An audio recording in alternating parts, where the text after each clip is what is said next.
那我们就去问问你表妹，当时是个什么情况吧。其实他心里还是有些期许的，希望能获得一些什么线索。好。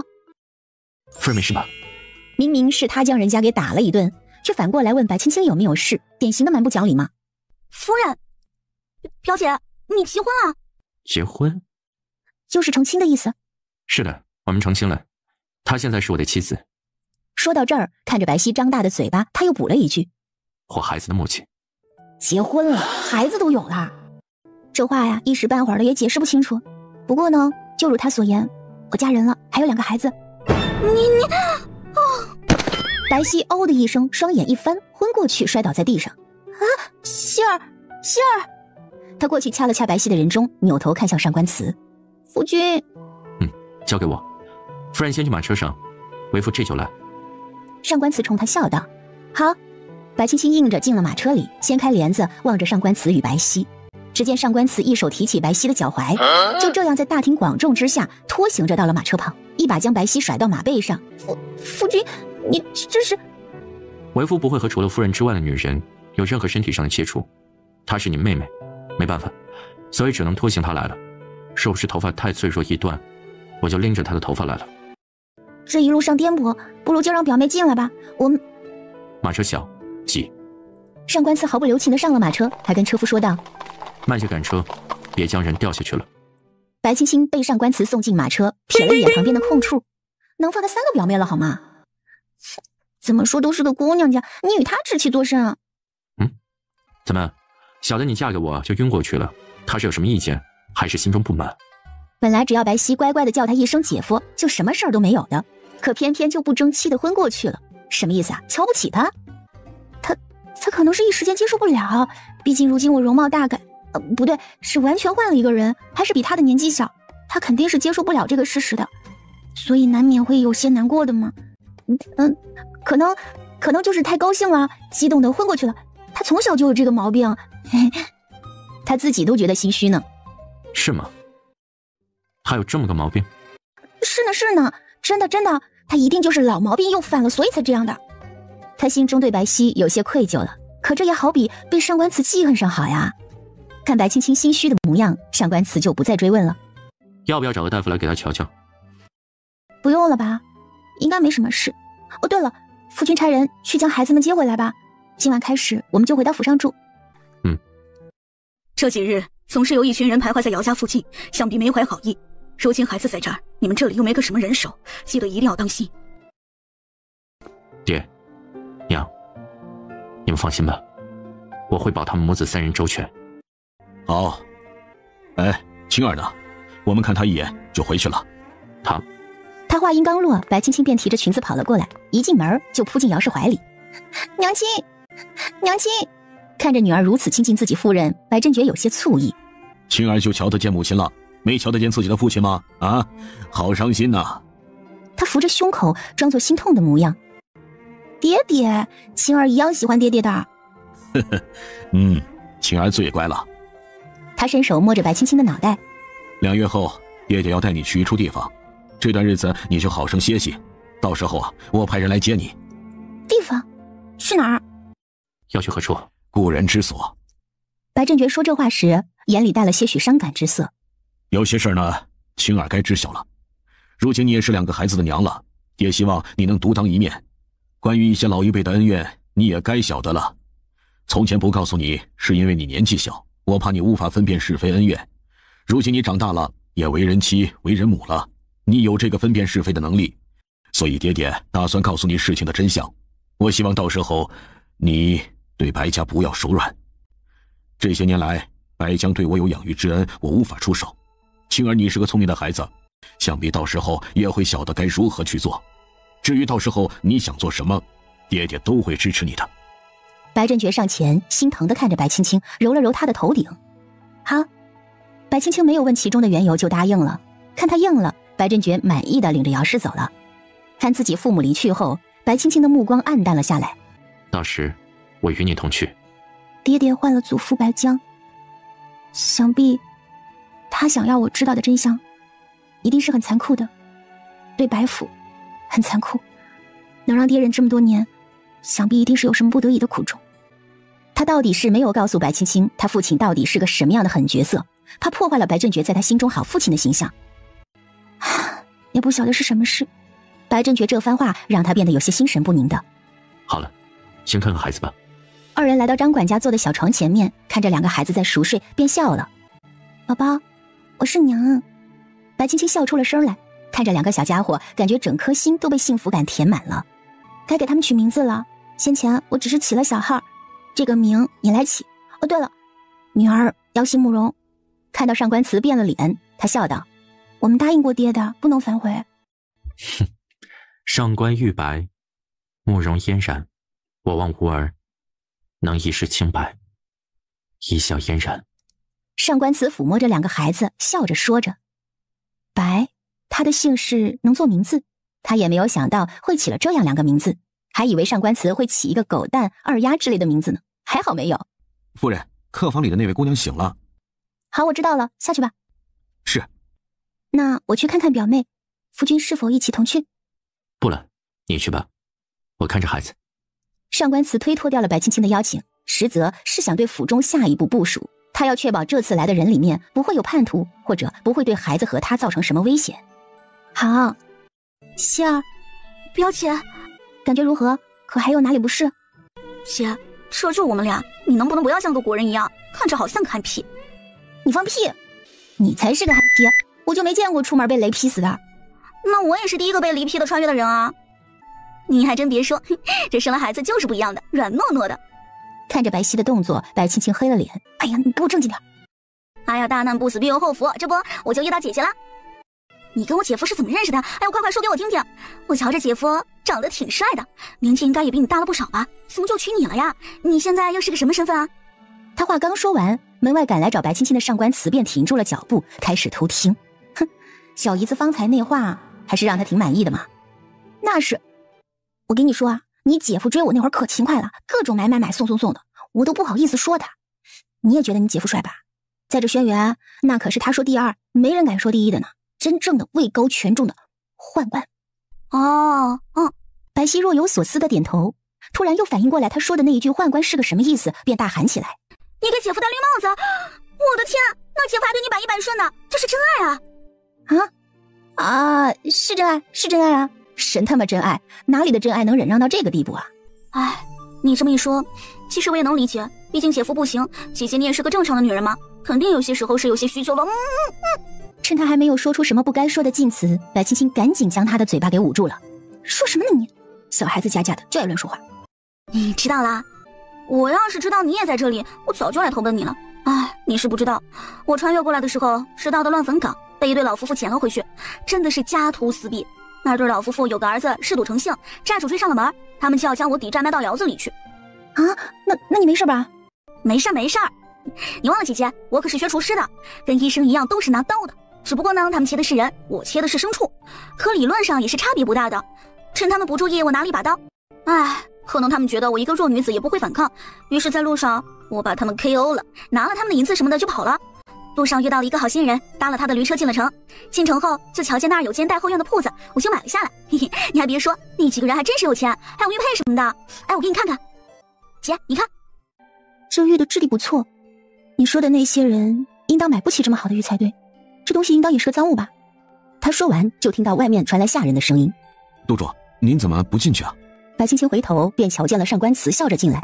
半天都不见你回来，我便来看看。对于他刚刚在外面偷听，他不承认，别人也拿他没办法呀。姚姐夫好。上官慈淡淡的应了一句。古人云：大难不死，必有后福。你也算是因祸得福了。看你这个年纪，想来也未曾婚配吧？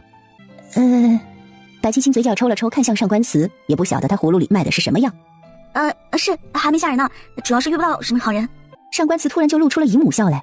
我家有个不争气的哥哥，年纪比我大那么2岁，人不错，改天介绍你们认识认识。上官慈这一番话，差点让白青青从凳子上掉下去。他这是要做媒婆了吗？也行。看着二人哼哈点头，白青青有些无语了。毕竟上官慈嘴里的那个不争气的哥哥就是慕容清。他刚被自己的表姐甩了，就跟自己的表妹在一起，会不会心里不舒服呀？哎，行啊！白青青伸手在二人眼前晃了晃，怎么了？哪来的？这是我捡来的。幸运的姑娘。夫君，这东西是太子亲信才有的贴身之物。上官慈觉得天上似乎掉下来馅饼还是肉的，太子亲信的所有物为何会在一群不三不四的人手里呢？这其中怕是有诈。谁说太子的亲信就是有3、4的人？你见慕容简他们有什么横竖吗？你看。他将玉佩竖起来给白青青看着边缘的地方，这里有一行小字，写的是属竹，实则竹代表的是简。这件事在宫里不算什么大秘闻，想必也是太子倒霉吧。这玉佩或许是他某个亲信的，给了他们家里人。他说着又望向白皙。你说在哪儿被带走的？什么？白皙不明白他在说什么。上官慈忘了他刚刚是在偷听的，尴尬的咳了一声，就瞧见白青青冷眼看着他，有些心虚，只陪笑道：夫人忙碌了一日了，要不要早点休息？不需要。白青青向上官慈一步一步的逼近，最后拎着他出去了，还给白皙带上了门。白皙就在房内听着外面上官慈的惨叫，心里忍不住替他默哀：表姐夫，你撑住，有坚强。你怎么晓得希儿是被人带走的啊？夫人有话好好说，能否先放手，要为夫缓口气。他的大手握住白青青的小手，缓缓地揉搓着。别再给夫人累着了。少跟我贫嘴，说你是怎么知道的？他见白青青生气，开始坦白。我听了墙角，你们2人说了什么，我都听见了。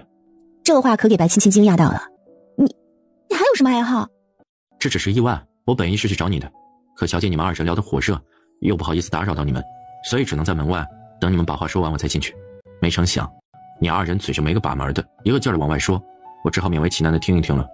白青青被他给气笑了。你这意思还是我们姐妹2人乱说，让你听到了？上官慈面不改色的了一声，气得白青青上前踢了上官慈一脚。那还真是委屈你的耳朵了，臭不要脸。见白青青气消了，上官慈过去抱住她，摇了摇。好夫人，不气喽，晚上我带你和孩子去宫里吃梅花肉。白青青原本是不想理他，可是想到皇上到现在都没有见过孩子，现在名字也起好了，是该让他看看了。希儿要去吗？带着吧，正好也要贵妃娘娘瞧瞧。瞧瞧？你还真打算将希儿介绍给大哥？那他们之间这个辈分要怎么算呢？他现在不正是失意的时候啊，他表妹未嫁他又不娶的，不是挺好？你怎么突然想到这个了？他俩都没见过呢。再者，你带希儿去要怎么说啊？说是我远房表妹，明摆着不可能的事嘛。皇上晓得你的来处，自然也能接受你的表妹。至于贵妃娘娘，她是个心思通透的，自然也会晓得的。而且我看这表妹的人不错，也机灵，还懂得做生意。大哥需要这样的一个人在背后支持他。感情这种事总要他2人愿意才好啊。这一次千万不要像上次那样，大哥多尴尬呀。你放心，我心里有数。好吧，那我给希儿送一套体面的衣裳，免得去了闹笑话。好。他突然想到李嬷嬷的伤也该好了，正好可以回来替她照顾孩子。你看什么时候将嬷嬷带回来啊？她的伤也该好些了吧？若是好了，就带她来府里吧，好帮我带孩子。嬷嬷的伤好了也差不多了，明日吧，明日我要人去接嬷嬷过来。想到李嬷嬷，白青青心中便深感愧疚。想当初自己出嫁时，嬷嬷将自己所有的积蓄都给了自己，还被白颜处处刁难虐待，差点连命都搭进去了。尽管过去了许久，可他只要一想起来这件事，心中的恨意便难以消除。瞧这小模样，这是女儿吧？是女儿，叫嫣然，夫君给起的，慕容嫣然。慕容嫣然。皇上默念着小嫣然的名字，身躯微微颤抖。他看向上官慈，虽然对方眼里还是带着些许冷漠，但他却知足了。好，嫣然好，嫣然好啊，一笑嫣然。孩子姓慕容，我没意见，但是有一样，无论之后发生了什么，我的女儿绝不和亲，她要嫁给她心中喜欢的男子。他清楚一国公主的使命是什么，就是当国家需要的时候，他们作为筹码下嫁。朕的小公主绝不外嫁。皇上的嫡孙公主，可那也要上官慈认祖归宗才算呢。但是，一旦上官慈的真实身份暴露，便会带来无穷的危险。等日后你想了，便同父皇说一声。他逗弄着嫣然，眼角处的皱纹都起来了。高贵妃也想去抱小玉白，就瞧见了一身紫衣抱着孩子，在一旁低着头的女儿家。她一双眼都落在孩子身上，嘴角带笑，眉目仿佛画里的天仙一般。这是？这是希儿，白皙是我的表妹。皇上听完白青青的话，差点手一抖，将小嫣然掉到地上。亏着李斯手疾眼快，将孩子接住。小嫣然被突然掉落吓得哇哇大哭起来。白青青赶紧过去将孩子抱了过来哄着。小嫣然一双葡萄般的大眼睛含着泪珠看着白青青，抿了抿嘴，就像是在控诉自己的委屈，给白青青逗乐了。瞧你说你胖你还喘上了，祖父也是不小心嘛，你还哭哭啼啼的，多丢人呀！怎么这般不小心啊？皇上心中愧疚，望了望小嫣然，见她没事，便问白青青：这孩子与你？是的，她是我亲表妹。高贵妃不晓得白青青与皇上之间在打什么哑谜，就瞧见皇上的一双眼睛恨不得安在这小姑娘身上。就你这年纪都能给人家做爹了，有些不该肖想的就莫要去揣摩了。胡说什么呢？这孩子呀，与灵儿来自同一处，既然他能来，那么灵儿是否以后也会回来呢？皇上转过身，背对着众人，只有李斯见到了他眼中的泪光。这样啊？娘娘，青青的表妹还未曾婚嫁。真的吗？孩子，你生前家里是做何官职的？我……白皙也没有想到这位看起来庄严的贵妃娘娘做事会这么欢脱。好孩子，都坐那儿吧，站着做什么？女孩叫嫣然，男孩叫什么？玉白。上官慈淡淡的说着，顿了顿，又开口道：我小姨子叫白皙。他已经努力做到这个地步了，若是再不成功，那慕容清就成人吧。本宫记住了。你二人也该多加努力才是了，等再有个孙子来啊，也姓慕容。听了这话，白青青有些尴尬，怎么当他是母猪吗？一直生？上官慈就明显的表露出不愿意的神色。太子、二皇子、四皇子、五皇子都有侧妃与近妾，皇上与其瞧着我这，不如要他们多努力一番。一个个美人在怀，却一直未有子嗣，不如皇上派宫里的太医去瞧瞧吧。若是有个什么病症，早些医治，对症下药，许是能治好的。其实他心里清楚，几位皇子没有子嗣，一是因为皇上，二是因为他。就你会说话？皇上被他气到了，这个不孝子明明清楚是个什么情况，还在这里刺激他。见皇上沉默，上官慈问道：可是有何事啊？对于这个父亲，起初他是恨的，可这么多年来他对自己付出的一切，上官慈也都看在眼里，他也恨不起来了。至于不原谅呢，那是出于他对母亲的尊重。南陵公主想与太子为妾，他倒是脸皮够厚的，还有哪朝公主如他这般吗？上赶着给人家做妾的。他心气儿高，怕是太子不好驾驭的。你这话倒是说到点上了，先前那女人还妄想与你们大哥，也不瞧瞧自己是个什么德行，哪怕我就是要去2京的寺庙里当和尚，都绝不娶她。他倒是会想，阿金确实是众皇子中看起来最适合的那个，可他这个身份，怕是不行。哪里是不行？是不可能。他若是上赶着给太子做妾，太子也愿意，那就成全了他们二人也无妨。上官慈想了想，或许韩宁嫁给了太子，也算得上是好事一桩。此女心思歹毒，就连此次联姻，想必也是在他的计划之内，说不定也在太子的计划之内。他若是真想做些什么，那么他还真是枉费了朕这么多年的栽培。他清楚上官慈的意思，即便是他的儿子，他也不允许被背叛。尤其是这些年来，他身体健壮，也未曾露出退位之意。太子的几个兄弟又样样比他优秀，难免他会心生惶恐之意，就怕是在这个时候他会想不开，做了一些什么糊涂事。对于眼前的这个儿子，他太聪明了，也太会洞察人心了。他与青儿就像当年的自己那般，越看越让他觉得动心。可二人却不争气，就好像他这个皇位是市井上的烂白菜一样，一点都不稀罕。皇上紧着将这茬儿抛向脑后，免得自己一口气上不来。这事儿到此为止吧，今日不谈国事。皇上朝白青青伸手，来，再给朕瞧瞧朕的小孙女儿。白青青打算过去，却被上官慈拦住了。上官慈从白青青怀里抱过嫣然，盯着皇上说道：您在那看看就行了，免得像方才那般，我家闺女小娇气，怕摔。你，皇上虽然气，却也没有跟他争，反正孩子姓慕容是不争的事实了。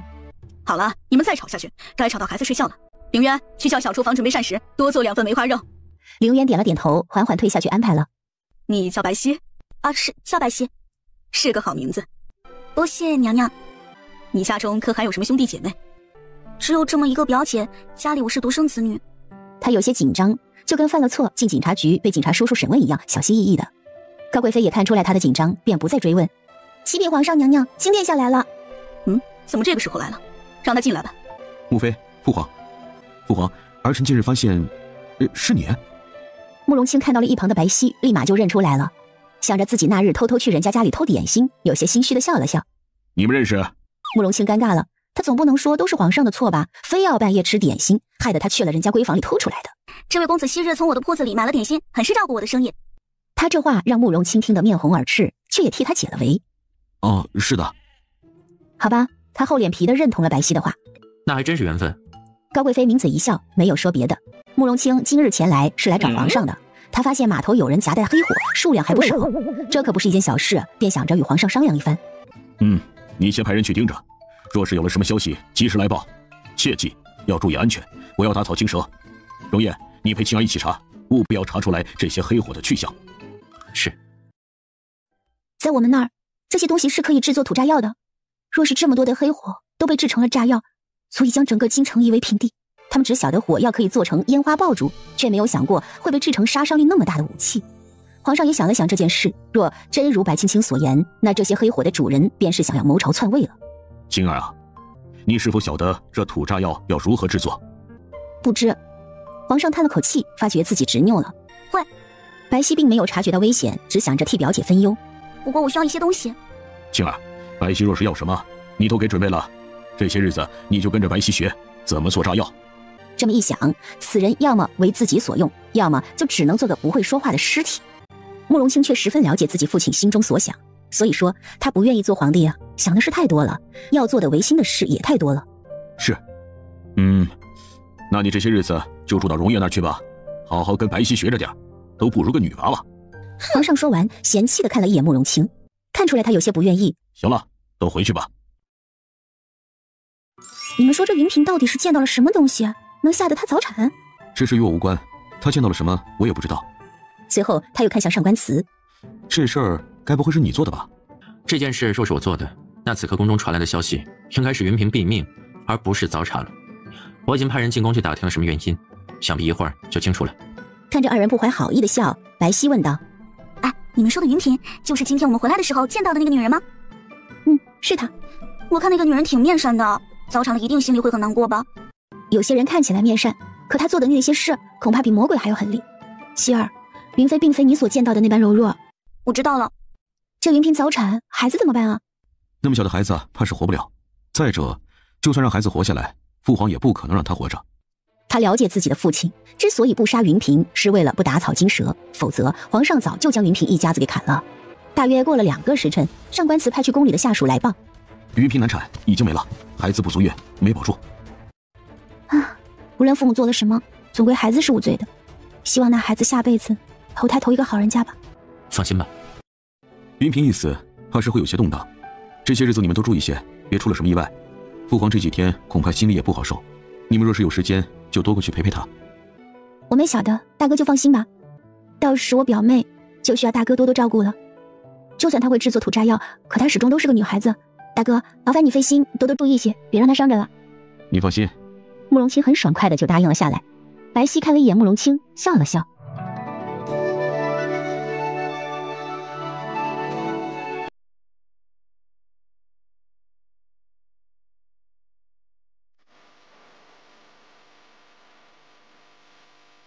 小小姐，自从被救出来后，她这还是头一次见到白青青。嬷嬷，白青青是打心里感激李嬷嬷的，若不是她，怕是原主早就死了。如果原主早就死了，那就没有自己什么事儿了。不哭不哭，小小姐放心，老奴没事了，已经全好了。多亏了小姐相救，不然老奴怕是早就下去跟家里人团聚了。嬷嬷不许乱说。嬷嬷，你看这2个孩子是我生的，俨然一副厚脸皮想要去邀功的模样。这2个孩子模样长得都俊呢，这一看就是随了小姐跟督主。老奴做了小小姐之前喜欢吃的早饭，尝尝，也不晓得小小姐现在的口味有没有变。没变没变。夫君，来一起吃饭。上官慈宠溺的应了他一声，又看了一眼李嬷嬷，点了点头。哇，嬷嬷做的早饭还是这么好，我可是有好久都没有吃到了。这些呢都是小小姐爱吃的饭，多吃一点。督主说是有什么喜欢的菜呀，也跟老奴说，明日老奴准备来。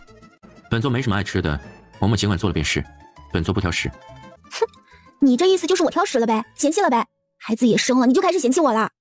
面对白青青的一系列质问，上官慈不知道该说什么来反驳，只能硬着头皮说他没有，然后等着白青青说他不信。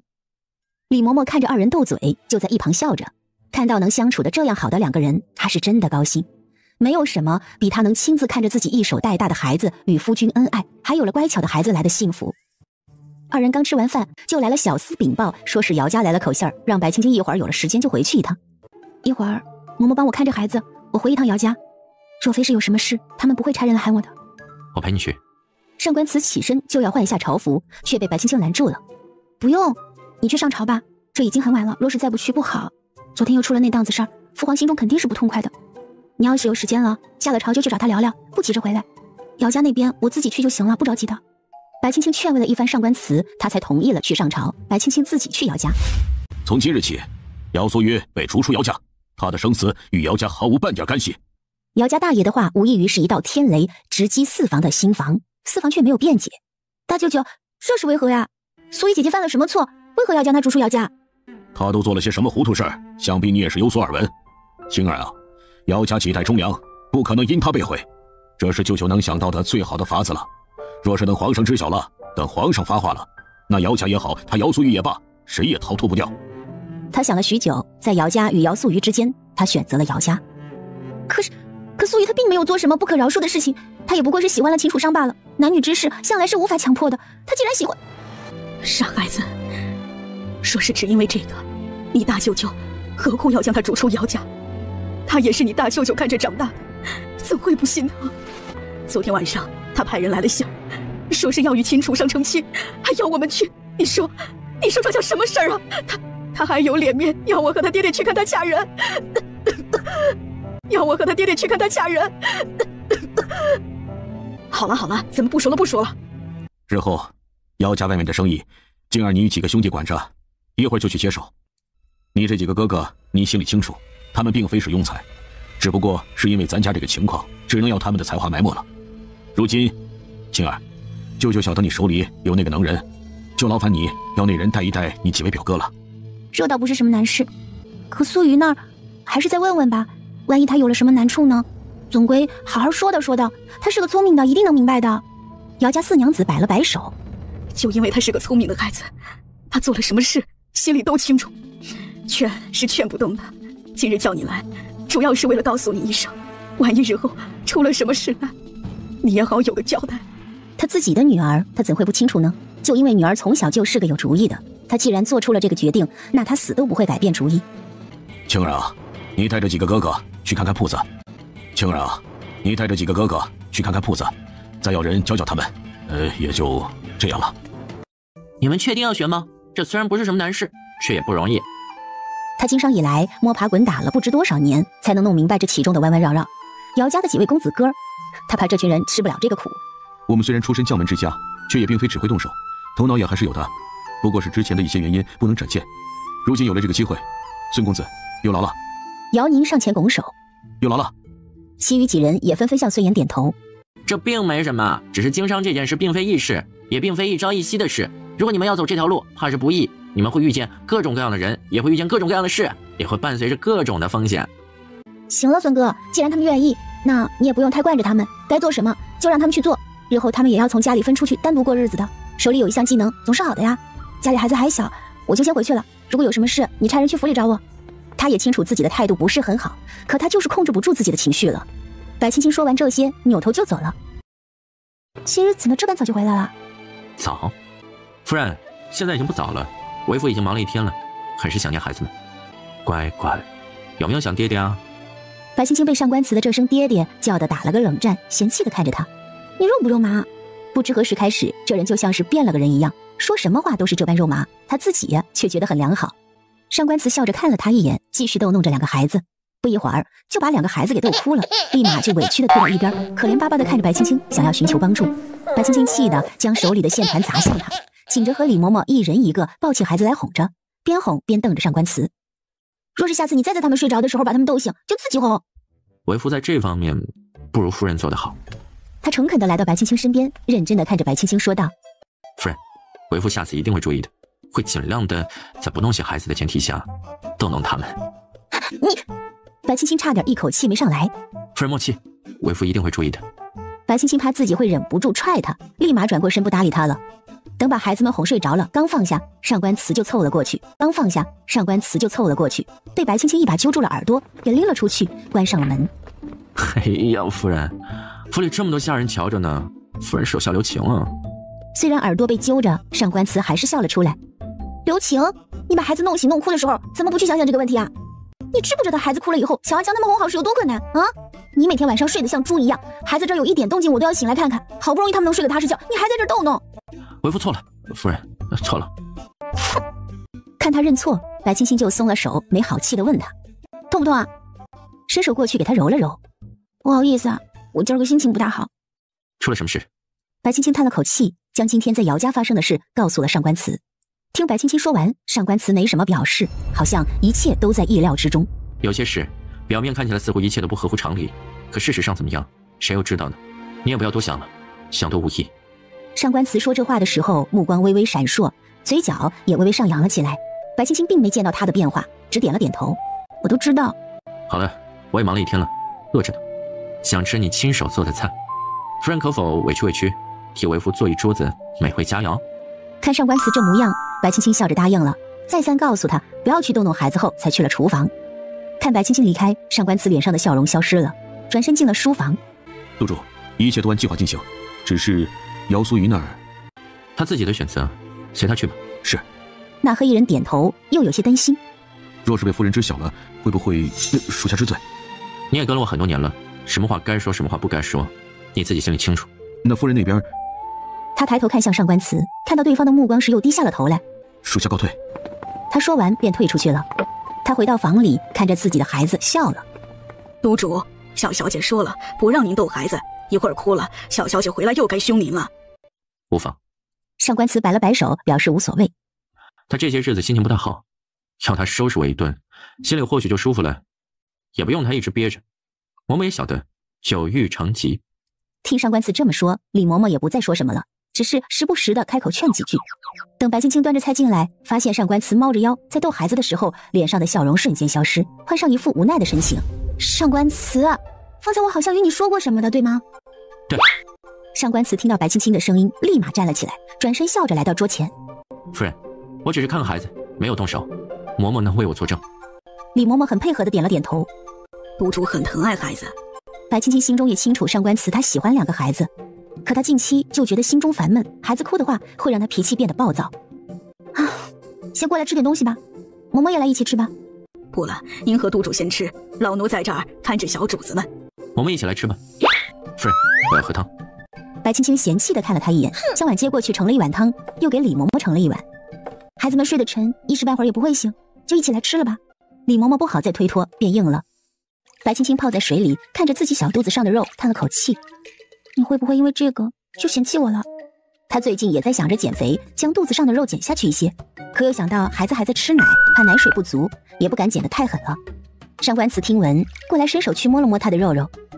不会，我夫人的一切我都是喜欢的。他倒是觉得白青青的肉肉挺可爱，软软的，摸起来也舒服。可爱？白青青汗颜，她怕是上官慈被猪油蒙了眼睛，哪有人会觉得肥肉可爱的？哼！上官慈不与他争辩，笑着将他从水里捞了出来，替他擦干身体，将他抱上床，盖好被子，自己才去洗澡。满月宴的话是在何时啊？你有通知爹娘他们吗？皇上找了钦天监看过了，明日是个好日子，已经派人去通知过爹娘了，这个你就不用担心了。好。白青青听着哗啦啦的水声，忍不住伸头过去偷看。哎呀，他夫君的身材还是好的。夫人在看什么？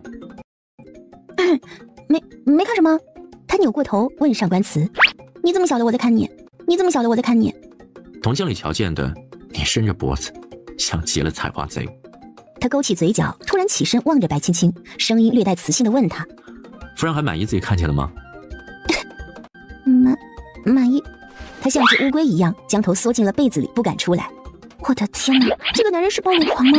怎么突然就站起来了呢？不过这个男人好像是自己夫君哎，看自己的男人不犯法吧？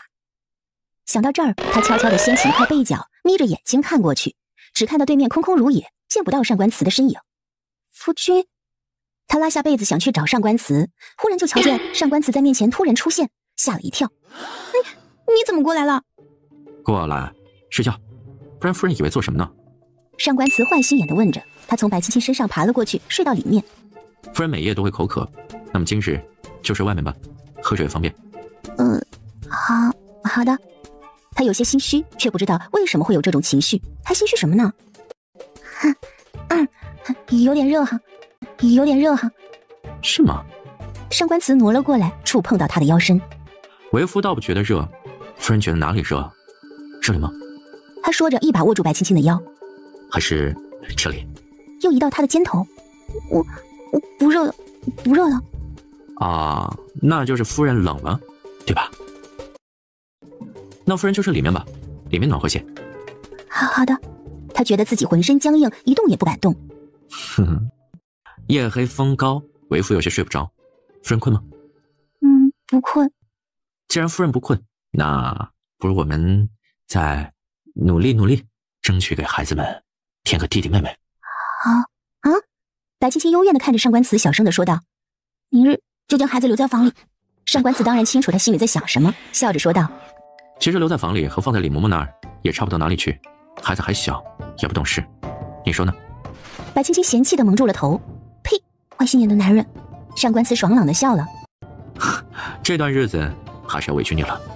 等自己孩子百日宴那一日，怕是会出许多乱子，就怕白青青会往心里去，难过。你放心吧，从我跟你在一起那日起，别人说的话还少吗？我要是在意的话，早就找条河跳进去了。放心吧，只要我觉得不尴尬，那尴尬的就是他们。”你这都是些什么说法？净胡说！说罢，抬手捏了捏他的脸颊：“是吧？到时候贵妃娘娘会派人来接你的。”好。其实他倒是觉得没什么，就是怕慕容清会觉得尴尬，毕竟他还是个单身狗，就这样被强做了人妇，想必心里肯定怨得很。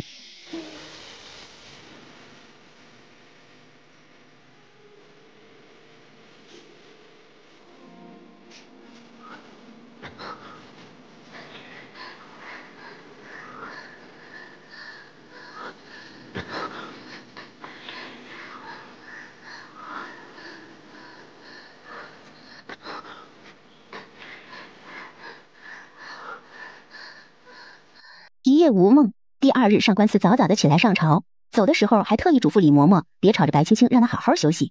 李嬷嬷是个过来人，也晓得发生了什么，只点头说是，又去给白青青熬了一些补粥来。等她在吃的时候，李嬷嬷在一旁笑着说道：“督主家人丁稀少，小小姐是该给督主多添些子嗣。”我晓得的，嬷嬷，这个道理她是明白的，可就是这也得缓缓吧，她才刚生完，总不能又生啊？难道要秉持着1年抱俩的政策？夫人，玄霜从外面跳着进来，又恢复了往日的活泼。玄霜不在的日子里，夫人有没有觉得烦闷啊？看着突然转变的玄霜，白青青心中也觉得有些奇怪，可是烦闷得很呢。快来！哎，发生了一些糟心的事儿，所以昨日有些心情不太好。督主找我说了，夫人不用担心，我还是那个玄霜。实际上，他这次去兖州，只待了几天就回到了谷里，遇见了张宁。此时的张宁就像个药人一般，让他看了很是心痛。他留在谷中照顾了张宁许久才回来的，可这话他不敢告诉白青青，也不敢让他知晓。发生了什么让你觉得心里不快？发生了什么让你觉得心里不快？哎呀，没什么了，只是一些琐事儿。我听督主说，小主子们的百日宴要在宫里也过一次，夫人带我去嘛，我也想蹭一蹭贵妃娘娘宫里的点心吃。为了不让白青青追问，他只好岔开了话题。到底是什么样的点心让你馋成这个样子？到时候你和李嬷嬷都要与我去的，要帮我看着孩子的。说到这儿，他面色有些苍白，不知是想到了什么。怎么了，夫人？小小姐，宫中办百日宴，想必定然会惊动宫里的其他娘娘，到时候怕是督主的面子又要难看了。哎，一想到这个我就觉得头疼。那些个长舌妇定然会各种猜测，可能朝臣们也会给督主难看的。小小姐，这件事儿督主定然是也想到了的，您就不用操心了。能吃得苦中苦，才能方为人上人。督主他能走到今天这个位置，一些个流言蜚语怎会中伤他？其实老奴担忧的并非是督主，而是清殿下。这样一闹，怕是他以后媳妇都不好找了。说到这个问题，白青青也是觉得有些头疼的，所以她的潜意识里就觉得自己该给慕容清找一个好的妻子，不然自己这辈子都不会心安的。哟，高贵妃，这是把上官夫人母子都接进宫了？不晓得吹的什么风，皇后从身后缓缓走了出来。妹妹见过姐姐，不知今儿吹的什么风，让姐姐过来了。臣妇见过皇后娘娘。皇后用眼角的余光看了一眼白青青母子，笑了。这不是闷得慌，就想着来妹妹这儿看看。听说皇上前段日子赏了妹妹一件珊瑚摆件，可是头一件呢。姐姐也想来大饱眼福看看，没想到就遇到了上官夫人。今儿是什么日子？妹妹是要宴客吗？也没什么特殊的日子，这不是叫了上官夫人来我宫里吃顿饭，总不好拿那些个差的东西去招待不是？姐姐，上官夫人刚生完孩子不久，体弱，要是没什么事儿啊，要不就先让人家起来。哎呦，瞧我都忘了。皇后笑着过去，将白青青扶了起来。来，让本宫瞧瞧这孩子。说完，就将白青青怀里的孩子夺了过去，转身就抱给静言。嬷嬷也瞧瞧，这孩子生得真好看。孩子被突然从自己怀里抢走，白青青有些着急了，她赶紧来到静言身边，笑着说道：“孩子还小，爱拉尿，一会儿别弄脏嬷嬷的衣裳，嬷嬷还是将孩子给我抱着吧。孩子还小，爱拉尿，一会儿别弄脏嬷嬷的衣裳，嬷嬷还是将孩子给我抱着吧。”夫人放心吧，奴婢什么样的孩子都抱过，不怕排了那些不干净的东西在身上。静言抱着孩子退了2步，跟白青青拉开了距离。静言还是将孩子还给上官夫人吧，孩子还小，一会儿哭了该不好了。贵妃娘娘别担心，奴婢也带过孩子的，哭了奴婢会哄。听完静言这话，高贵妃冷了脸，问皇后：“不知静言这是何意？自从云嫔那对母子走了，宫里到现在就没有听到过婴儿啼哭声了。难得见到这么可爱的孩子，本宫心里欢喜得很，想带回永寿宫里瞧瞧。上官夫人不介意？”“不介意？不，她十分介意。娘娘，孩子还小，身子弱，这外面风也大，还是劳烦静言姑姑将孩子还给臣妇吧。”说的也是。皇后根本就没在意白青青说的话，只笑着说道：“外面风大，可别给孩子冻着了。静言，带着孩子回宫吧。”她转身离开，宫女们也紧随其后，将白青青给隔开了。见自己的孩子要被抱走，白青青赶紧追了上去：“娘娘，劳烦娘娘将孩子还给臣妇。”看着孩子被带走，她已经慌神了。原以为皇后会收敛一些，谁知道她竟然明着将孩子带走。皇后并未应答白青青，一行人径直离开了。约莫刚走了10几步，就正面瞧着慕容清摇着手中的折扇过来。慕容清见到静言手中的孩子，又看到白青青着急的模样，就明白了。他笑着上前：“卿见过皇后娘娘。”“哟，青儿可是许久都没来看本宫了。”皇后就是想看看在这儿能不能碰上慕容清，没成想还真遇见了。他就算强行将孩子带走又如何？也不过就是喜欢孩子，要看看。就算皇上知道了也不会责罚，最多就是生个气。反正就算他不生气，也没来过自己宫里。慕容清微微一笑，走到静言面前，直接把孩子抱进怀里，随后对白青青说道：“青青，把孩子先带进去吧，外面风大，当心孩子得了风寒。”他跟上官慈也准备收网了，这个时候也不介意皇后再添个乱。好。青儿对着上官夫人可是不一般，不知青儿打算何时成婚？青暂时还不小，日后想了，定会去父皇面前请旨。青儿随意惯了，姐姐莫要怪罪。妹妹呢，也好些日子没和青儿说得上话了，就先不陪姐姐了。高贵妃母子这一举动，无疑是当着众人的面打了皇后一巴掌。静言看着皇后笑意越来越深，冲她摇了摇头：“看来这个孩子跟大皇子脱不了干系，否则大皇子那样一个沉得住气的人，不会当众让娘娘下不来台，与娘娘作对的。哼，你们真当他慕容清是什么良善的人？你见过这宫里哪个良善的皇子能长这么大？回宫！”皇后怒斥了一声，抬腿就走。哎呦，朕的小宝贝们！屁颠屁颠的跑过去，想要抱起孩子，却发觉背后有些凉意。他回头一瞧，就瞧见上官慈黑着脸盯着自己，仿佛自己只要一抱孩子，他就会下手将自己的手砍掉一样。皇上那无处安放的小手只能缩回来，在自己身上摩擦了2下，坐回桌前，对白振觉说道：“老白呀。”他觉得此时称爱卿有点不妥，叫小白呢，又感觉像在叫狗。想来想去，还是觉得老白这个称呼亲近些。在呢，皇上。哎，一转眼孩子们都这么大了，我们也老了呀。白振觉面色有些难看，没接话。什么叫转眼间他们就老了？他白振觉正值壮年，他的女儿就是被上官慈这只猪给拱了，所以才被迫做了外公。今天呢是个好日子，给朕的2个小宝贝庆贺百日宴。青青呀，多谢你为我儿生了这样一对乖巧的儿女。他是真的感激白青青，不仅替上官慈生了一对儿女，还让孩子随了自己的姓，也算是圆了自己的一个愿望。能嫁给他是我的福气。他悄悄地拉住上官慈的手，紧紧地握着。上官慈笑了，心中却有些苦涩。这个女人跟着自己，从一开始到现在，可谓是受尽了别人的白眼，可她依然默默地守在自己身后。像这样一个好女人，她到底是修了什么福气，才能与她相遇？你少夸她了，小心她尾巴翘到天上去了。那就让她翘吧。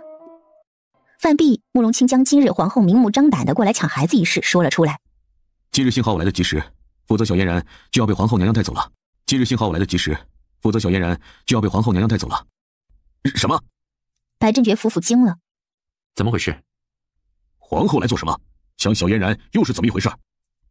爱妃，你说。我接青儿的时候，正巧遇到了皇后娘娘过来，聊了几句。皇后娘娘身边的静言就将孩子从青儿手中抢了过去，青儿说了几次都没能将孩子要回来。可皇后娘娘并未想要带我一起回宫，她只想带着嫣然去。并未想带你一起去？那皇后她是个什么意思啊？儿媳不知，只是觉得有些后怕。当时皇后娘娘像着了魔一样，任凭儿媳如何说，她都像没听到一样，也不理会儿媳的恳求，就要那个静言姑姑抱着嫣然走。若不是大哥来了将孩子抢了回来，儿媳别怕，我在。他的身子一直在微微颤抖，一股怒火从他心底燃起。他倒是胆子越来越大了，就这样啊，就这样明目张胆的来抢人，他什么意思呀？他李斯，你去叫皇后过来。是。李斯见皇上生气，也不敢去劝说。皇上算了，皇上算了，你这样不是让皇后娘娘难堪吗？难堪？她要是会觉得难堪，还会做出这样的事情来吗？徐氏姐姐真的喜欢这孩子呢，那乖巧的模样，臣妾看了也是喜欢的紧。她若是有你半分贤惠，朕也不会厌倦她至此。她带孩子走能为了什么呀？啊，能为了什么？为了儿臣。慕容清沉着脸看着皇上。皇后娘娘是想看看儿臣到底有多在意这个孩子罢了。你什么意思呀？皇上有些不耐烦了。事情上流传说静儿肚子里的孩子是我的，这个消息便是从宫中传出去的，想必皇后娘娘也是知晓的。期间娘娘也是无数次试探，我都未曾正面回应过。如今孩子出生了，算来也有100日了。今日父皇又将他们母子都接进了宫里来，难免会引起他人的注意。皇上也想起来了当初的流言，当时他也没有制止，就是为了旁人能将视线转移到老大身上，省得他们知晓了容叶的身子好了，引发慌乱。没想到就是当初的举动让皇后做了今日之事。皇后娘娘只是想看孩子，也未曾做过出格的举动。皇上算了吧。他们并非是想让皇上去打皇后，只是给皇上打个预防针罢了，让皇上能有个心理准备。皇上思虑再三，确实皇后也没有做出伤害孩子的举动来。就算他叫了皇后过来，也不能说他什么，到时候皇后就只说自己喜欢孩子，想带回宫看看，他又能怎么样？日后莫要让皇后靠近这2个孩子，就说是朕下的旨意。他叹了口气说道：李斯，你去将静言带去新车库，随便找个理由处理掉吧。眼里没有主子的奴才留着有什么用啊？是，奴才这就去办。李斯应完，轻声退下了。静言是皇后的左右手，一旦动了他，那皇后的消息网必定会元气大伤，足够他消停许久了。发觉白青青在发抖，上官慈心疼地将他揽进怀里。我觉得倒不如对外公布了容叶的身子也好这件事，一来孩子身世之谜便不攻自破了，二来容叶也能堂堂正正地做个男人。慕容清心里是心疼上官慈的，这么多年来他顶着一宦官的称呼，心中有多么凄苦，他这个做兄弟的心里都知道。容叶呀，父皇知晓你担忧什么，有些事你不必担忧，只要父皇还有一口气在，父皇就会为你打算好未来。你早些恢复身份，2个孩子也名正言顺。上官慈抬头看了看皇上，过了许久问：这件事要如何说呢？过2日孩子办100日宴，不如宴请宾客，到时候找个合适的时机说了便是。我不想我女儿一直背着和大皇子私通的名声，或许你觉得没什么，可名声这东西对女儿家很重要。岳父说的是。皇上，不知静言犯了何错，皇上要人将他带走，去了哪里？静言是他的教养嬷嬷，也算得他半个奶娘了。从他进宫起，静言就陪伴在他身边，这样突然被带走，他无法再冷静了。皇后本身就不是一个会算计的，加入宫中也只是因为她爱着皇上，哪怕皇上并不在意她，她也愿意。一直以来也都是静言在她身边出谋划策，静言这一被带走，皇后就像丢了魂一般，慌张无措的。相比皇后，高贵妃更为聪明一些，她并非对皇后之位没有心思，而是她知道皇上心里的女人不是她，就算做了后位又如何？同样是为了这个男人，做着后位还不如做他的宠妃。偏偏皇后呢，就想不明白这个道理。皇后闯进高贵妃宫中，就是来质问朕一个婢女的下落。近日来，皇后是越发闲了呀。皇上，您知道的，从臣妾进宫以来，静言一直陪着臣妾，静言一直恪尽职守，从未有过什么过错。您这样没个理由就将人带走了，臣妾不知该如何想。皇后当真不知道，今日你来贵妃这儿，要静言抢人家上官夫人的孩子，是作何用意啊？还是说，皇后你听到了什么谣言？皇后望着皇上的双眼微微颤动，她将目光又看向慕容清。本宫不过是瞧着那孩子可爱，想带回去看看罢了，就这么一点小事而已。大皇子还特意向皇上禀报了吗？小事？你还在这里怪罪青儿？上官夫妇是朕请来的，你不分青红皂白的上来就要将人家的孩子带回去，还不顾上官夫人的劝说，理都不理人家，硬要带走孩子。你说，你这是何意？你告诉朕，你是想做什么？不过是一朝臣的孩子，皇上那么紧张做甚？这要是不知道的，还以为上官夫人生的就是小世子。她生的就是小世子。皇上怒了，脱口而出。其余人纷纷抬头看着皇上，就连皇后都惊讶了。她没有想到皇上回答的这样干脆。怎么，这个答案你满意吗，皇后？皇上，您消消气，消消气，别生气了。这没事儿。他欣慰地看了一眼高贵妃，对皇后说道：你不就是听了外面的谣言，说白青青怀的是青儿的孩子？你不用瞎想了，朕今日就告诉了你，省得你总是想了那些个肮脏法子来试探。这2个孩子就是皇家血脉。现在你可明白朕为何要李斯带人去将禁言打发了吗？在宫里敢抢朕的小孙子孙女，他是有几个脑袋？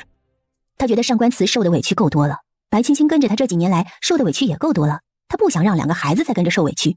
上官慈身份的事迟早是要公开，择日不如撞日。他今天跟皇后说了个明白，也省得他肆意猜测，想那些个幺蛾子。他怀的，当真的是大皇子的孩子？他怀的是本座的孩子。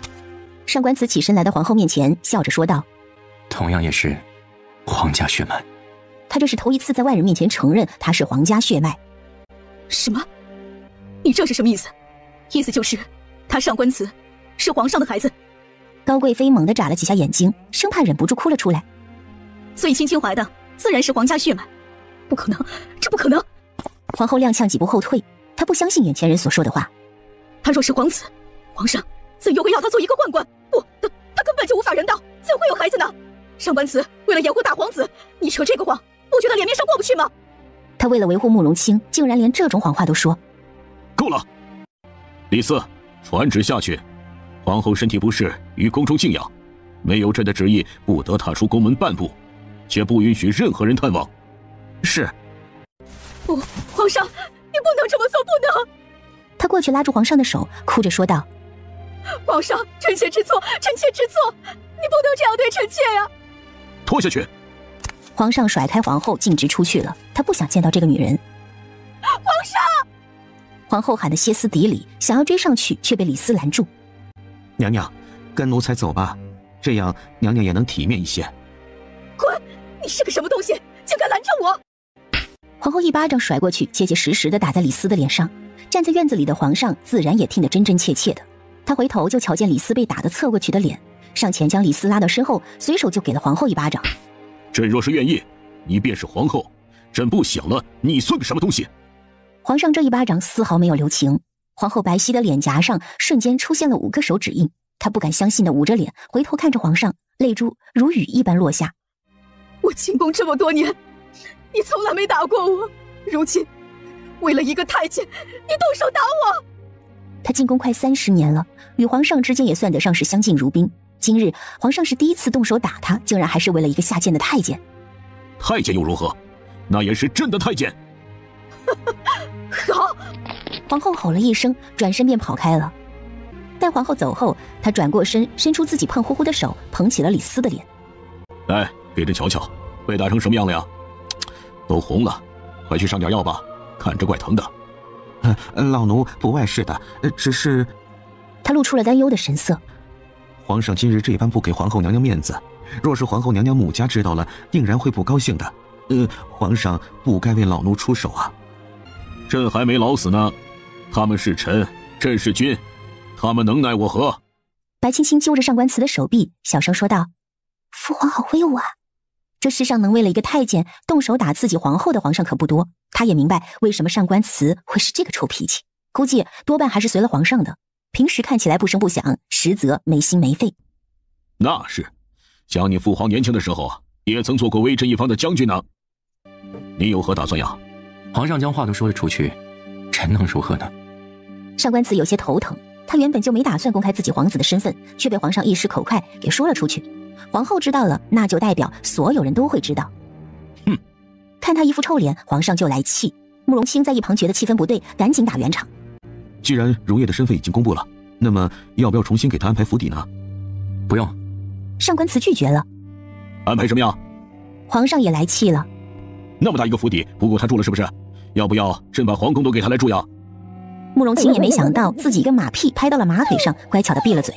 上官慈不愿意他凶慕容清，说道：你的皇室我也不稀罕，乌烟瘴气，满是脂粉味儿，恶心。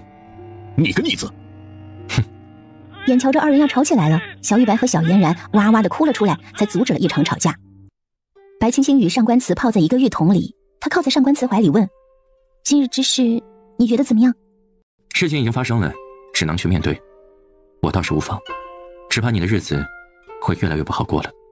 一旦这个消息传开了，那些个别有用心的人一定会派自己的内子上门与你走动。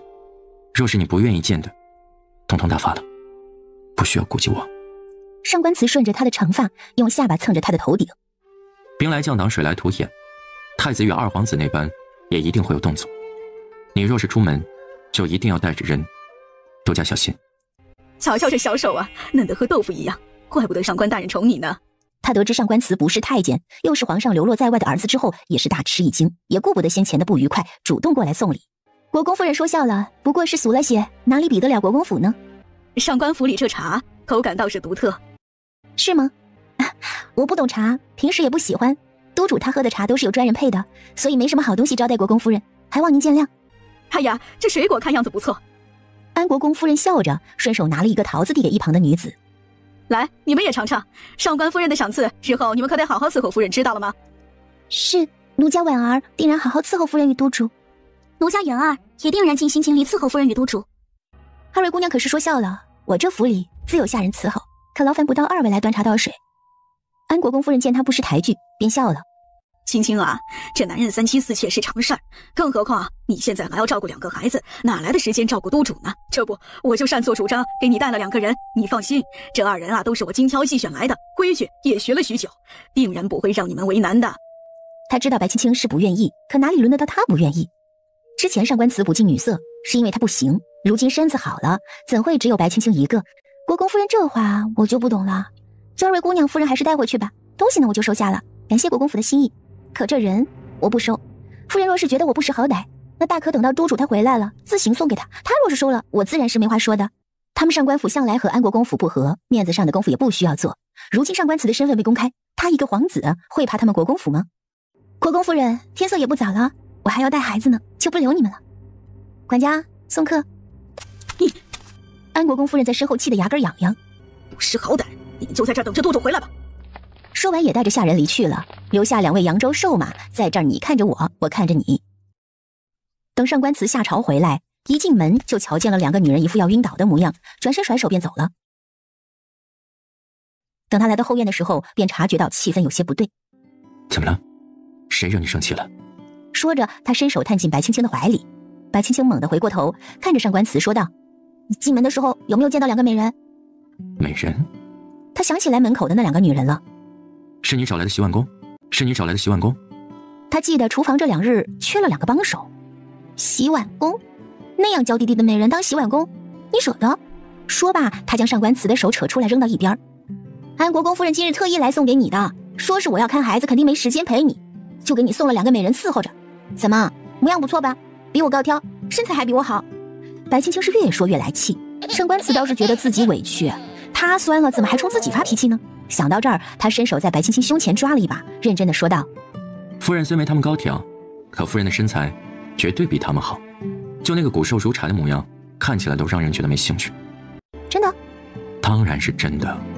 上官慈蹲在他腿边，像一只忠犬一样可怜巴巴地望着他。夫人自己吃酸了，却要拿为夫出气，为夫心里深感委屈啊。说完，他还蹭了蹭白青青的膝盖。白青青有些无语了，抓起他的头发问：“谁教你的这些？”夫人疼了。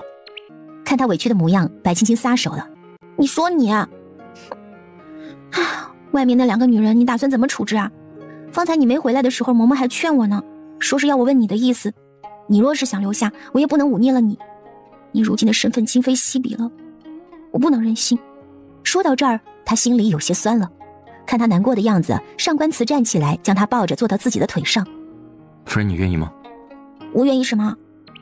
留下那2个女子。听到上官慈这话，白青青的心里咯噔了一下，莫不是他想要将人留下？看白青青哭了出来，他赶紧说道：“我不愿，所以下次这种事，夫人直接替我拒绝就是了。若是他们问起来为何，或是要问我的意思，你就说我怕媳妇儿。你说一，我不敢说二便是了。傻丫头，哭。他替白青青擦着眼泪，看着眼前人苦笑了起来。与白青青相处的这快2年的日子里，他几乎尝尽了人间百味。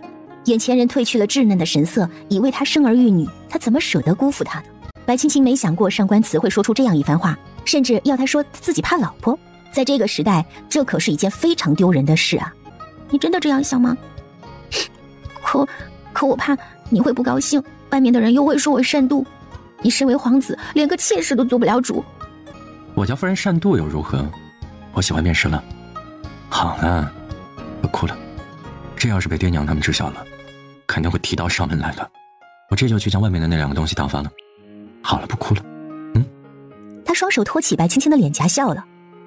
你要是再哭下去，我就只好将你脸上的泪水给吻掉了。说着，作势就要亲吻他。白青青被他这一举动给羞得一把推开他。你快去！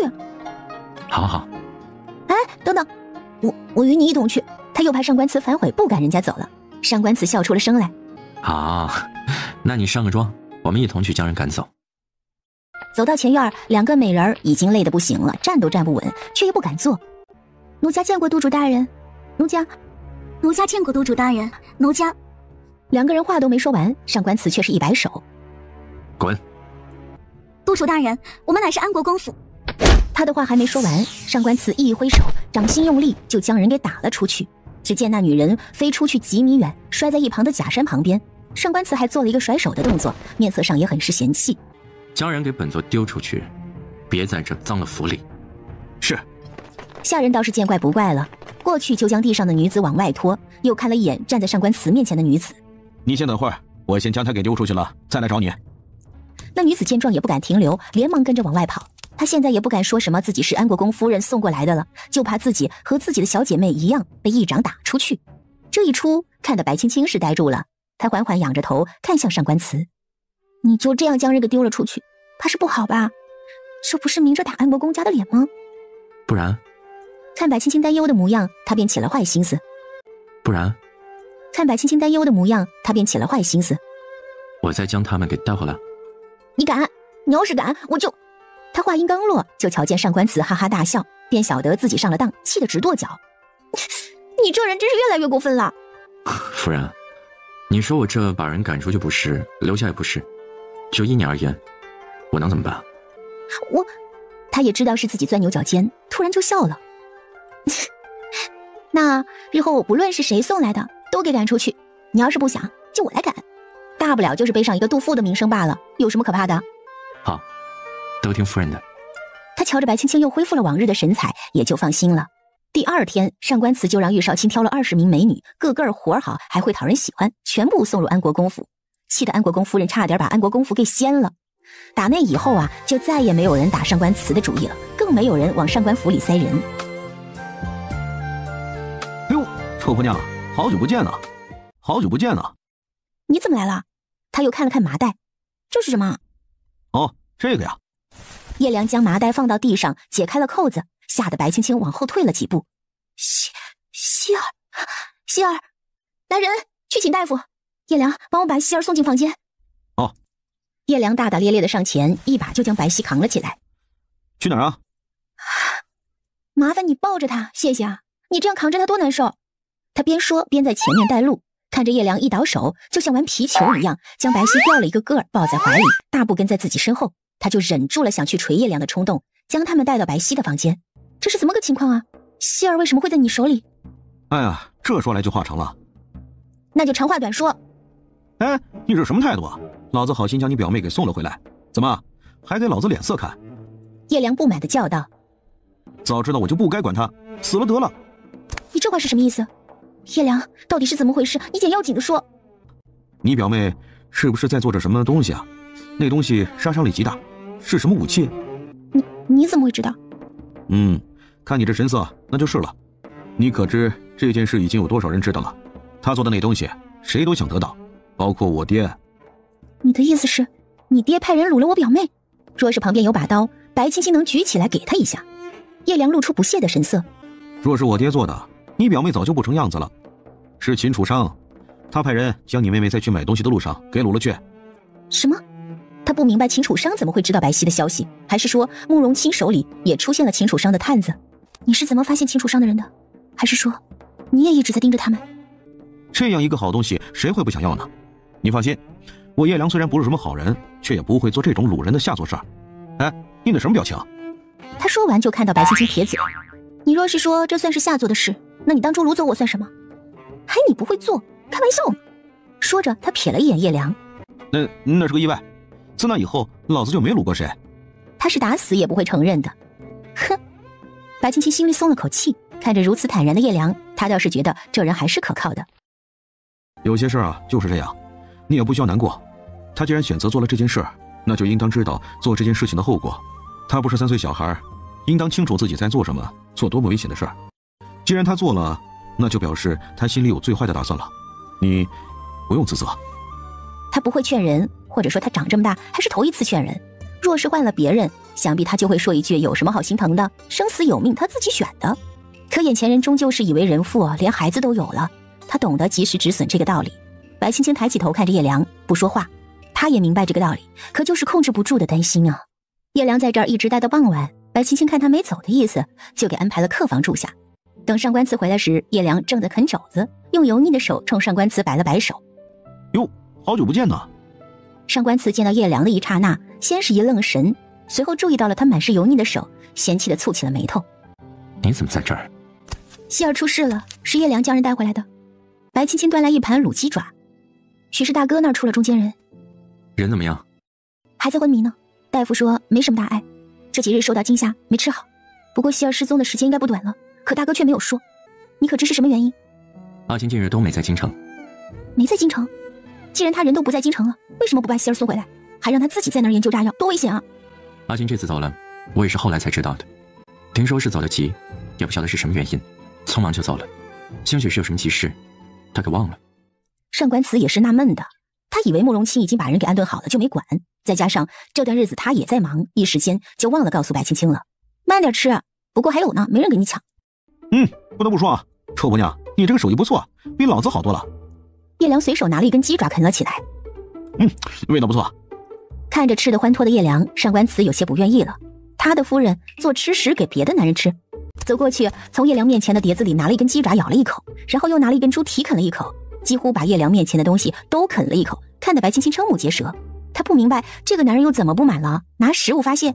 叶良看他把自己的食物都咬了一口，也没生气，他也收拾了一番，把上官慈咬过的东西都放在一个碟子里。吃完呀，不能浪费啊。一听这话，上官慈就黑了脸。你打算什么时候滚？老子还没打算走呢。等那女人醒了，我问问她愿不愿意跟我走，她要是愿意，我就带她一起走了。哪来的上哪凉快去？上官慈冷笑起来。哼，叶良，你们要炸药做甚？他清楚叶良和他父亲虽然自立一派，却也不曾做了什么危害轩辕国的事，怎么也对炸药有了兴趣。我之前与那小妮子聊过，她说这东西还能做成各种颜色、各种形状的烟花。她跟我走了，去给我研究烟花，不比研究这个什么炸药强啊！赚了银子，我还能给她分红呢。白青青也觉得无语了，感情他就是想去做特色的烟花，然后赚钱。哼，这个憨货。上官慈也被叶良这个想法说的有些无奈了，他都懒得搭理这个傻子。白皙不会跟你走的，所以你还是死了那条心吧。上官慈头疼的扶住了额角。你还是趁早回去吧。那可不一定啊，我给钱呢。你够了啊！我妹妹不会做什么烟花，你也趁早打消这个念头。我还想把她留在身边疼惜几年呢，好给她找个好人家嫁了。哦，这样啊，那我娶她不就行了？反正她未嫁我未娶，正合适不是？哎，我觉得行，你们觉得呢？白青青似乎觉得自己好像听到了什么屁话。怎么样？不怎么样，想都不要想了。我想我妹妹下半辈子过得舒心快乐。她并非是说叶良人不好，只是呢，碍于叶良这个身份，她不希望白皙后半辈子提心吊胆的。子非鱼，焉知鱼之乐？一会儿她醒了，问她就行了呗。再者，就算你们不同意又能怎样？我将人抢回去不就行了？反正我们叶家的女人都是抢回去的。他无所谓的耸了耸肩，笑了。白青青想上去捶他一顿。叶良，你很好，可是你真的不适合希儿。我妹妹呢，是个没有什么心眼的，而你是一位少主，之后也定然会子承父业。我妹妹她娇气，她忍受不了你三妻四妾。你就想啊，她会做炸药这种危险的东西，若是等你真的娶了3、4个小老婆，她这一生气都给你毒死了，怎么办？毒死了，再娶就是了呗。叶良瞧着白青青，就知道她是不想让自己把她妹妹带走。叶良，我家小姨不适合你。他还想肥水不流外人田呢，慕容清那儿还是一个人，他可不想让慕容清一辈子都是一个人。叶良丝毫不在意上官慈说的，只撑着下巴问上官慈：哎，上官慈啊，你这话的意思就是说自己想把人给留下吧？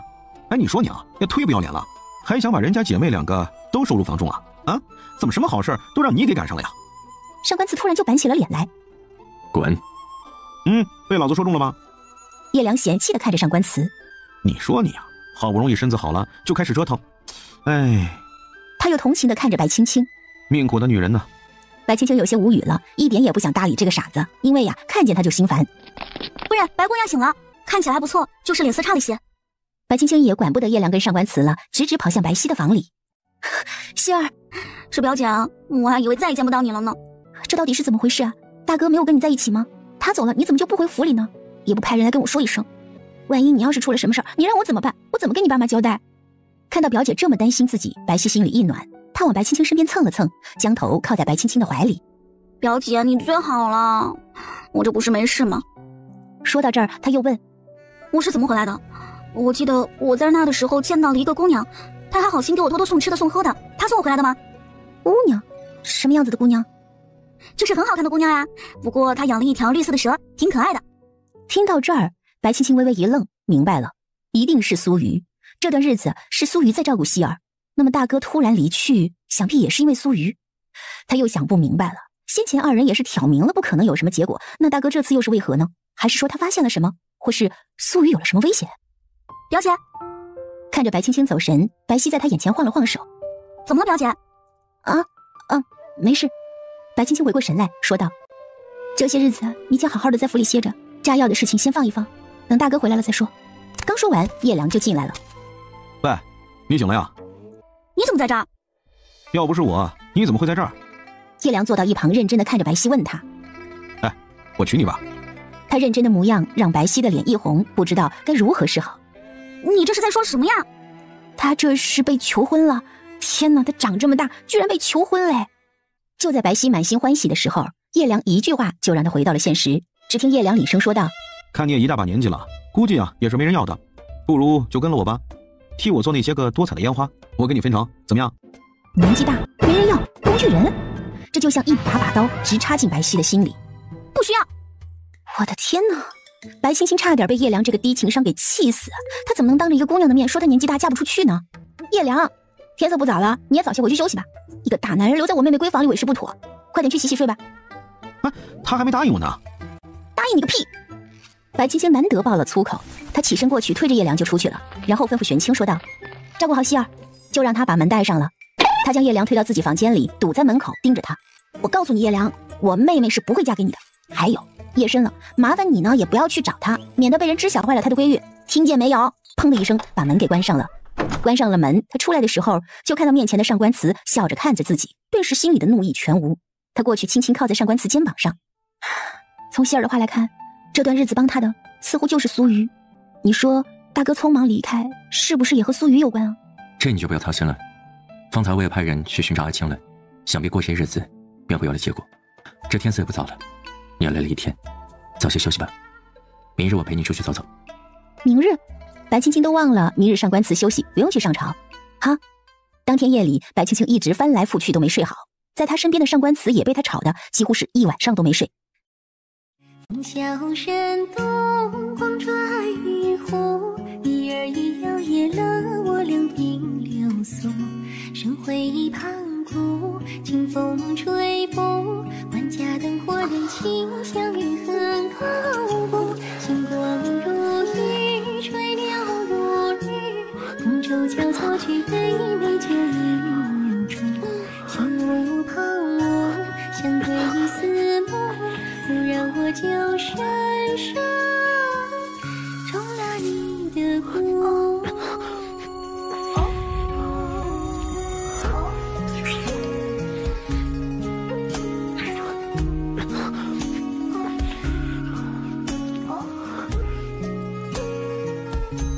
待天边泛白时，二人才缓缓入睡，而这一觉就睡到了中午，是被玉少卿给吵醒的。上官慈带了玉少卿出去，关上门问：出了何事？如此慌张？玉少卿见上官慈眼下有些许乌青，礼仪也是松松垮垮的吊在身上，一副我懂了的神色，直跟上官慈道歉。爷，我错了，我不该在这个时候打扰爷，但是室友轻重缓急，我有话快说，有屁快放。青殿下回来了，还带回了姚苏雨。姚苏雨似乎是受了重伤，要请洛神医过去瞧瞧，看还能不能救。那你不去找洛神医，来找本座做甚？难不成还要我去找人带过来给姚苏雨看病？本来就有些起床气的他，一晚上没睡好，一大早上又被吵醒，这心里是极度不爽的。我知道了。玉少卿没再做别的解释，立马就跑了。他怕上官慈忍不住将他一脚给踹出去。神医，你可来了，快救救我家殿下吧！什么情况？你家殿下？玉少卿茫然地看着小影的背影，嘟囔着：“不是说姚苏雨快不行了吗？怎么又是青殿下？这两人是想殉情了吗？”想到这儿，他觉得有必要回去告诉上官慈，万一有个什么三长两短的，也好让他知道啊。想到这儿，玉少卿又跑回去通知了上官慈。洛神医一被扛进屋，就闻到了刺鼻的血腥味，立马就清醒了过来，问小影：“快把我放下来，怎么回事啊？”我家主子得到消息，前去会面姚苏雨，谁知就中了人家的圈套，就这样了。神医，你快给看看吧，看还有没有救。呸！屁话，伤哪儿了？他看了一眼，没见到慕容清身上有明显的伤痕，于是掀开被子一看，慕容清的下半身几乎被鲜血染红了，尤其是某个地方，看得洛神医都打了个激灵，嘴巴一张一合，却说不出一个字来。最后他是掐了一把自己，才让自己冷静下来。去烧热水，再去上官府将我的药箱子拿来，找上官慈那小子拿续命单来，快去。是。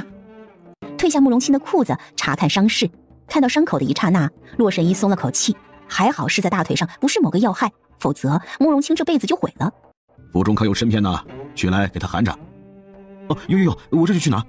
洛神医看着流血不止的伤口，感到头疼。玉少卿回到了上官府，先来找了上官慈。等门打开的时候，就见到上官慈黑着一张脸看着他，他赶紧后退一步。请殿下性命堪忧呀！他看着上官慈穿着一身白色的礼衣就跑了出去，叫都叫不住。白青青也被玉少卿这一嗓子给喊醒了。少卿，出什么事了？请殿下救回了姚苏雨，自己为在旦夕。听到这个消息的白青青身子一歪，还好被玉少卿扶住了，才没有摔倒。他挣扎着站稳，喊道：“玄霜，进来替我更衣。”他站在门口好一会儿，上官慈才僵着脸从里面出来。看到白青青的一刹那，他过来一把将白青青抱住，将头埋在她的颈间，声音有些发抖：“他流了好多血，好多。”白青青回手抱住上官慈，嘴巴一张一合，却发不出任何声音。他潸然泪下，能让上官慈这样，就能明白慕容清伤的有多重了。他轻声问道：“大哥他如何？”上官慈猛地吸了一口气，让自己的心情平缓下来，松开了他。伤在大腿处，从伤势来看，应当是他自己做的。洛神医说。他神色巨变，露出一丝阴狠：“他和姚素雨同中媚毒，想必是为了保全姚素雨，才这么伤了自己。”他说完这句话，便不再言语了。单凭上官慈说他二人中了媚毒，又恰好是跟姚素雨在一起，想必定然是中了人家的圈套。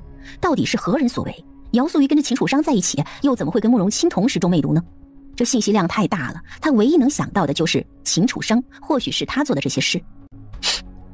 我去看看大哥。不用了，洛神医在忙，你去看姚素雨吧。他在厢房，有近2个月的身孕了。他目光深邃，泛起一丝波澜，也不晓得是在想些什么。等大哥醒了，问清楚是怎么回事吧。素雨有了身孕这事，你先不要告诉爹娘，也不要告诉四舅娘他们。我知道。他暗自看了一眼白青青，见对方没有察觉，心里松了口气，却又觉得有些对不起他。二人就在外面一直坐到天黑，等到洛神医脸色苍白的出来，二人迎上前。洛神医，大哥他如何了？这血呢，我是给止住了，伤的也不算多严重，就是流血太多了。若是再晚点回来，怕是人就活生生的血流干死了。人是醒了，不过你们也不要打扰太久，要他好好歇着。若是再出了什么岔子，那我可就没法子了啊。我知道了。你知道了就行了。让人去给我送2坛好酒来，可把我给憋坏了。说完晃晃悠悠的就离开了。看到他们二人进来，慕容清露出了笑脸。你们来了呀？究竟发生了什么？你怎么会伤成这样？你们来了呀？究竟发生了什么？你怎么会伤成这样？没什么，不过是不小心罢了。什么叫做不小心？不小心你和苏玉同时中了那毒。大哥，你究竟想要隐瞒什么？说你是突然之间走的，是苏玉给了你什么信息？他又是如何联系到你的？你们之间还有联系？白青青这一串问题问得慕容清露出一丝尴尬的神色，他又看向上官慈说道：“青儿，其实苏玉去秦楚商那里，本就是计划之中的事，不过我也是后来才知晓。那以后我与苏玉就有着密切的联系，他接近秦楚商，是为了弄清秦楚商的目的，从而找准机会杀了秦楚商。他说这话自己都是心虚的，他知道这有赌的成分，姚素瑜心里有秦楚商，并不一定会对他下手。什么意思？他猛地看向上官慈，有些不敢相信。这事儿你早就知道了？是我一手安排的。秦楚商心里有姚素瑜，姚素瑜心里也有秦楚商，正好他二人也过了一段欢快的日子，对谁都有好处。上官慈看向他，柔声说道：这是姚素瑜的选择。那日他私下来找我，与我说了这个计划。权衡利弊之后，我觉得可行。但是这件事始终是有风险的，越少的人知晓越好。若是胜了，秦楚商必死；若是败了，姚素瑜与秦楚商远走高飞。他看了看慕容清，又看了看上官慈，你们二人都知晓了？是，荣爷后面告诉我了。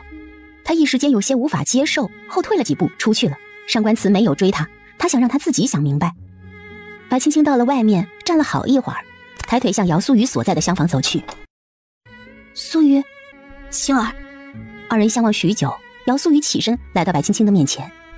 爹娘还好吗？还好。那就好。姚素瑜这一叫显得有些凄美，她捧着自己的小腹。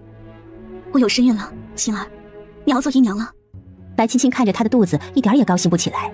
这是秦楚商的孩子，而秦楚商是反贼，皇上定然不会放过他的。若是皇上杀了秦楚商，一旦这孩子长大得知这件事，那孩子会如何选择？或许他会深明大义，知晓其中原委，平淡度过一生；又或许他会选择为父亲报仇这条路。姚素瑜的手微微颤抖着，最终笑了。秦楚商的，你杀了秦楚商了吗？没有，我没能。他知道上官慈他们赌输了，让一个女人去杀自己爱的男人，就像比登天还难。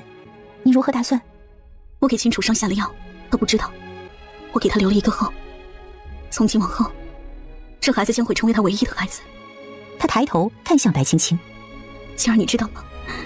我给他下了断子绝孙的药。他空洞的眼睛里流出了2行清泪来。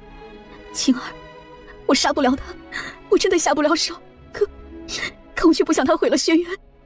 我的爹娘，他们做了一辈子的忠心之臣，我的祖父是轩辕第1大将军，我们姚家做了几代忠臣啊！他再也忍不住了，大声地哭了出来，似乎是在宣泄着这几个月来所有的悲愤。她不过也是一名小女子罢了。他上前抱住姚素瑜，轻声道：素瑜，哭吧，若是委屈了，那就哭出来。这一刻，姚素瑜抱住白青青嚎啕大哭，这哭声让远在房中的上官慈和慕容清二人听得都清清楚楚。他们互相看了一眼，纷纷垂下眼眸。过了许久，他们听着哭声小了。上官慈说道：哪怕是秦楚商不死也无妨，只要我们不死，就可以陪他好着。等日后我们子孙满堂之时，他却只能成为一堆白骨。他笑了。诚然是这样。慕容清突然有些同情秦楚商了。作为一个男人，却没了生育的本事，那真是生不如死吧。姚素瑜的这个孩子，你打算如何？我许诺了姚素瑜，要这孩子长大，却也不会要他读书认字，不允许他考取功名，一辈子做个凡夫俗子。他的后代也不允许。上官慈说完，慕容清抬眼望着他，心中有些不舍，却也没有多说什么。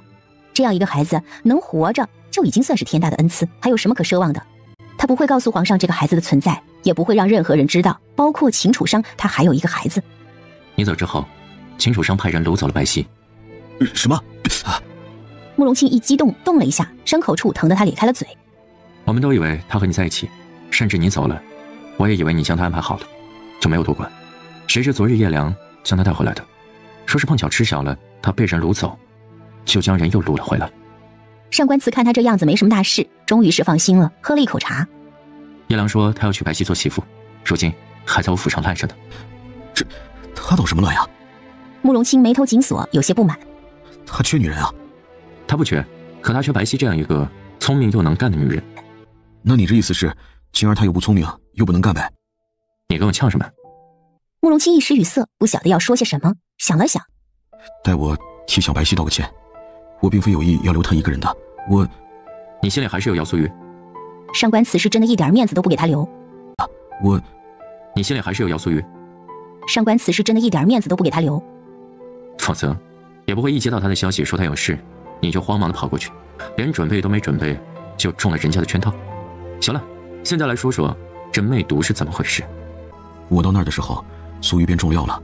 随后可我总不能伤了她不是？她与我悄悄说了她有了身孕，甚至祈求我。说到这儿，他苦笑了一声。哎，你说，我慕容清又非洪水猛兽，就算他不求我，他不愿，我总不能也强了他不是？为了保持清醒，我只好给了自己一刀，一刀不行就再来一刀。那他为何没什么事？上官慈算是问到点子上了，他望着慕容清。不可能说他中的毒与你中的毒不是一种毒吧？你的意思是？慕容清心里有些惊讶，他没有再往下说了。派人盯好他了吧？我也想他是正常的。上官慈这人是出了名的心冷，或许除了白青青，任何人出了事他都能冷静的应对。白青青安慰好了姚素瑜，等他睡下的时候出来了。他来到慕容清的房里，冷着脸看着两个人。素瑜和我说了，你们还有什么要说的吗？慕容清看向上官慈，想看他怎么说，谁知上官慈神色淡然，嘴角带着笑意，走到白青青面前，突然矮下身子单膝跪地。夫人，为父错了。慕容清几乎要石化了，看着跪在自己面前的上官慈，白青青也是惊讶到了，她嫌弃的退了一步。离我远点。上官慈丝毫不介意，上前一步抱住她的腿。夫人，我错了。他依然带着微笑，可慕容清却无法淡定了，他怎么也想不到上官慈会做这种事，像个狗皮膏药一样死皮赖脸的求人家原谅，这到底是个什么做法啊？面对上官慈耍无赖，白青青被他给气笑了，看一旁张大嘴巴的慕容清和偷笑的玄霜，他只好拉着上官慈起来。你丢不丢人？无妨，夫人也不会嫌弃我。放心吧，夫人，这次就过去了，下次我还敢。白青青瞬间脸黑了，她到底是跟谁学的这些个词汇啊？受不了你了！我将苏瑜和我说的话同你们再说一遍。你们看是否与你们计划的一样？对于姚素瑜，他信任却又无法全部信任。待白青青说完，慕容清和上官慈陷入了沉思。怎么？是有什么地方不妥吗？哦，没什么，他说的都是事实。可他又想到这次中毒一事，总觉得是哪里有些不对劲。从始至终他就没有见过秦楚生，所以才觉得有些不可思议。事实？那你们还这副表情做什么？你在想怎么跟白皙赔不试试吗？想不出来，觉得自己的脑子好像被狗吃了。上官慈皮笑肉不笑地看着慕容清，对吧？是。他瞪了一门词，冷哼一声，别过了头来。算了，希儿也没什么事，他向来是不记仇的，再加上你是这么个情况，他也不会记恨你了。他说着，目光顺着被子往慕容清大腿的下方瞥了一眼。你这应该没什么障碍吧？慕容清猛地回头，看到白青青鄙夷地盯着自己的某个地方，不觉地夹紧了双腿。没事。那就行。回头我让管家给你拿一些鹿茸之类的补品，给你补补，也别亏着自己了。白青青一本正经地说着。不用了，那个要不还是留给荣烨吧，我觉得他比我更合适这些东西，消耗大，先补补吧。慕容清向上官慈发出了求助的目光，祈求他帮自己说两句话，可上官慈并不打算帮忙，反而说道：明天要白皙送过来吧。让一个小姑娘给他送这些个壮阳的东西，他脸面还往哪里放啊？主子，希儿姑娘来了，还带了不少的补品。慕容清满脸黑线，小影看到慕容清错愕的模样，不知道自己是不是哪里说错了话。去把人带过来吧。是。小影又偷偷地看了一眼慕容清，下去了。表姐夫，慕容大哥，你怎么来了？这是什么？我今天醒来就看你们不在，问了问李嬷嬷，说是你们都来了慕容大哥这儿，听说是他病了，所以呢，我带了些补品来给他。都不是什么特别珍贵的东西，慕容大哥要是不嫌弃，就凑合吃吧。不嫌弃，不嫌弃。他看着那盖着蓝布的篮子，心里有点虚。多谢白姑娘。白皙看慕容清脸色苍白，有些担忧。到底是出了什么事啊？你一声不响的就走了，我都不晓得是发生了什么。等再见你时，你就躺在床上了。你伤到哪里了？严重吗？白皙也不明白为什么自己非要过来确认慕容清的伤势是否严重，反正就是控制不住自己就来了。面对白皙关心的质问，慕容清显得有一丝不自在。白皙是头一个主动会关心他的女人，这让他一个活了快30年都没有接近过几个女人的单身男人觉得很不自在，却又说不上来是哪里不自在。白皙以为慕容清会跟他说上几句话，谁知他却是一言不发，莫不是嫌他多管闲事了？诚然自己确实是有些多管闲事，他伤得如何跟自己有什么关系吗？正当白皙转头要走的时候，慕容清突然拉住他的手，抬头望着他。伤不碍事，你莫要担忧。白皙的小手被慕容清的大掌包裹着，温热的触感从他指尖递到心田。望着自己被他紧紧握住的手，白皙脸颊上泛起了一丝绯红，小声说道：我知道。他知道什么呢？一旁的上官夫妇看着二人这模样，觉得有戏啊，就连玄霜都发觉了。慕容清对白皙挺好的嘛，还知道拉人家小手呢。